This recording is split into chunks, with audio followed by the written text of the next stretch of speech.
Hey everyone, this is Theo back again with another video. So yesterday we took a look at the iPad Air 3. Today we'll take a look at the iPad Mini 5, again from the perspective of an artist. With the iPad Mini 5 and Air 3, now all tablets from Apple supports Apple Pencil, which is great because digital artists, now you have a lot more options to choose from. You have different screen sizes to choose from and at different price range. So this is the iPad Mini 5. This is the one with 7.9-inch screen, and this is really thin and very lightweight. Mine is the Wi-Fi version that weighs 300 grams. The screen is a laminated display, which means that when you're drawing, the lines would appear as if they are directly beneath the pen tip.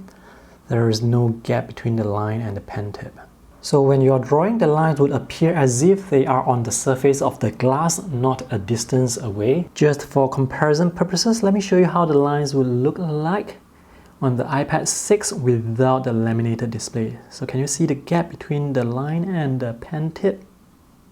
And because there is this gap between the glass surface and the actual screen, when you are tapping on the surface, when you are drawing, there is a hollow sounding sound. It's actually no big deal because it doesn't really affect drawing performance. The laminated screen does make it more enjoyable to draw on, so the overall drawing experience is better here. Colors on the iPad Mini are fantastic. The color support is DCI-P3. Now this screen is the same quality as the iPad Air 3.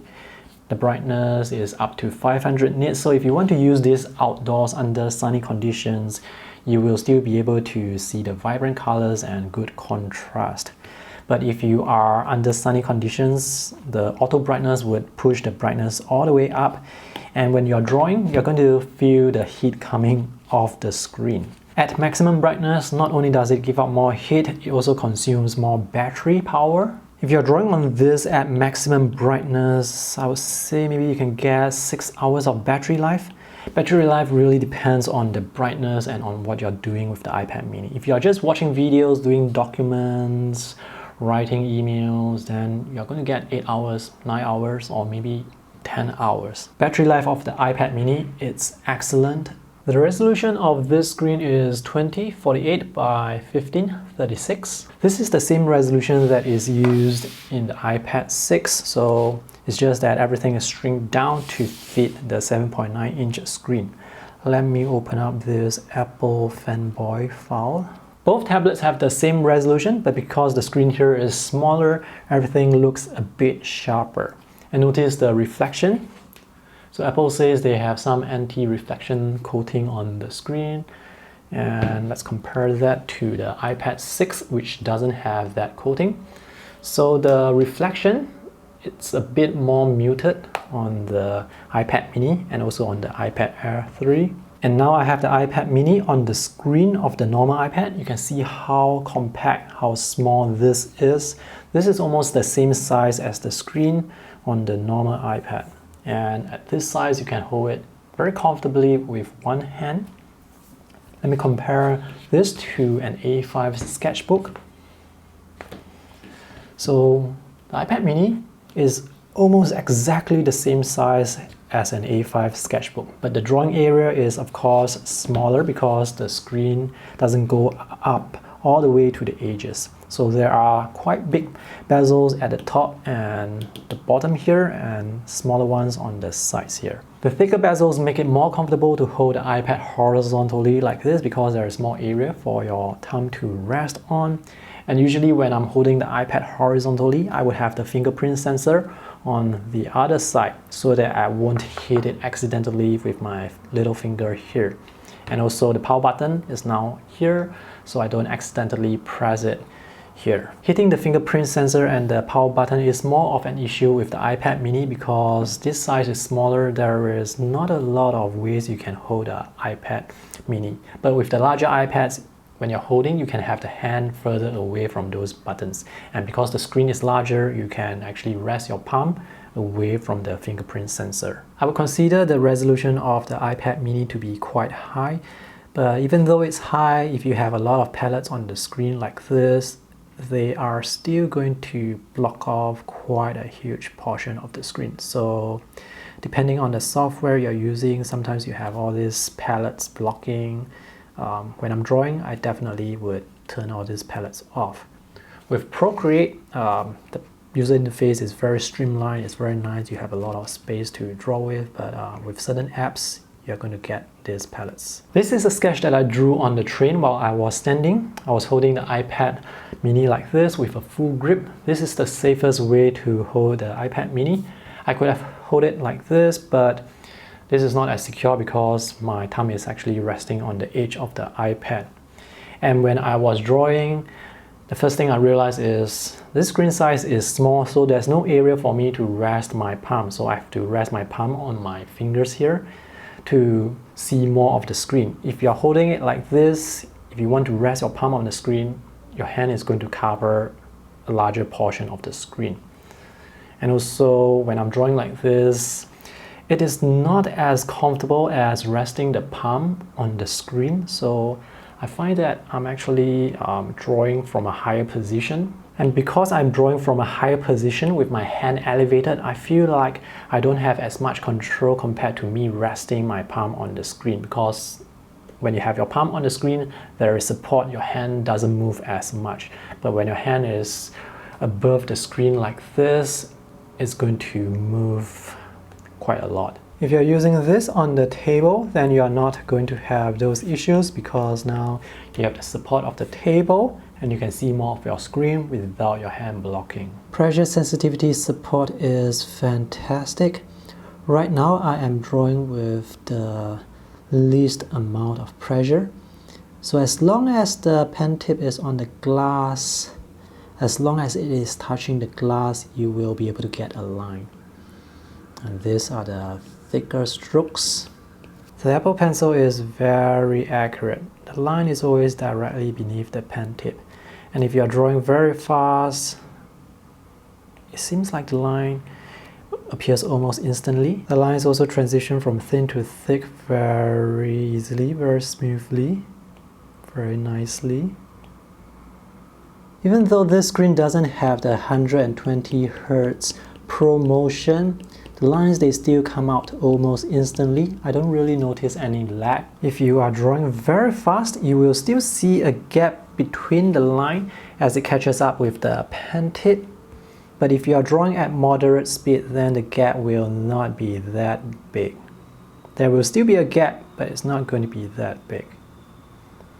I think the most important thing to know is it doesn't feel laggy when you're drawing. And now let's open up Procreate. I'm going to create a custom size. I'm going to create an A4 size canvas. So the maximum number of layers I can get with an A4 at 300 dpi is 19. This iPad mini 5, it has 3 gigs of RAM. That's the same amount of RAM as the iPad Air, which would also give you a maximum of 19 layers. The iPad 6 from 2018 has 2 gigs of RAM.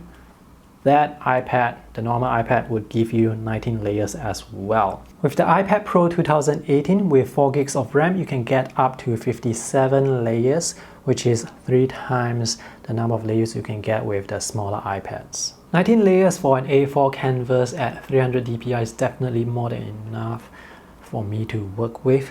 So now I'm going to open up a huge file, a 5 by 2 meter file that I drew on the iPad Pro, but I have downloaded that file here onto the iPad mini just to see how smooth the navigation is, and this is pretty smooth. Here I have used less than 10 layers, rotating, panning, zooming in and out, all that is very smooth. So the A12 processor here is definitely very capable. When working with a canvas that has large dimensions, it can be a bit challenging on a small screen like this. You would have to zoom in to draw the details and zoom out to see the context, to see where you are, and zoom in again to draw the details. This is all part of the drawing process. You have to zoom in and out. But if you have a larger screen, or better, if you have higher resolution, then you won't need to zoom in as often. Another thing with smaller screens is, as mentioned earlier, if you want to rest your hand on the screen, you're going to block off quite a large portion of the screen. And now I'm going to show you how much of my hand is blocking the 7.9-inch screen if I rest my palm on it. So this is the area that is not blocked by the hand. Remember that as I switch over to the 9.7-inch screen. So this area that I'm looking at, this is so much larger. I can definitely feel the constraint when drawing on such a small screen, and I'm not able to get my more fluid or larger movements on a small screen like this. I would have to draw in a more controlled manner. The processor in the iPad mini is quite powerful, so you can use large textured brushes like this splatter brush, and there won't be any lag. This is still an A4 size canvas at 300 dpi, and when using this brush here, it's quite fluid, it's quite responsive. The overall drawing experience on the iPad mini is very positive. The only thing I don't like about this is actually the screen size. I prefer to draw on larger screens. Apple Pencil supports tilt sensitivity, so together with pressure sensitivity, you can create some interesting effects and lines. So now I'm drawing with the Apple Pencil almost vertically with light pressure, and now with heavy pressure. Now with Apple Pencil on the side with light pressure, and now with heavy pressure. You can transition from thin to thick by tilting the Apple Pencil, or you can transition from thick to thin, and you can vary the pressure to get different sort of effects. The way it works, it's really intuitive. It's actually quite fun to be drawing with all these controls. So you can have thin to thick darker lines or lighter lines, or vice versa, from thicker lines to thin lines, dark or light. It's very versatile. Palm rejection works really well, so I can rest my palm on the screen and don't have to worry about stray strokes. This brush that I'm using in Procreate, this is Pencil 6B with modification to the gradation to get this bolder lines when I'm drawing on the side. This is 20% gradation.